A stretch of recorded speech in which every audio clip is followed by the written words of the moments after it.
little trick that should save you a lot of time if you do a kitchen. I made this, and what this does is it helps me put on these knobs and make sure they're all the same. So once I put on my first knob, I made a template out of some scrap pieces of pine I just finished nailed together. And what this does is I can put it right on the counter like this, or on the cabinet rather, and either way I can put it like this, or I can put it this one on here, and then either way I got a hole on each side.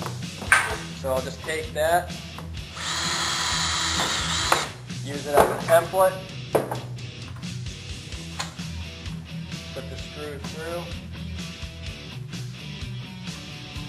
screw it on. And then that will ensure that every one of them is the same, and it'll save you a lot of time measuring. And, you can get the job done a lot quicker.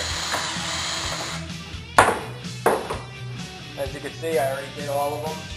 It took me about less than 5 minutes to do the whole kitchen.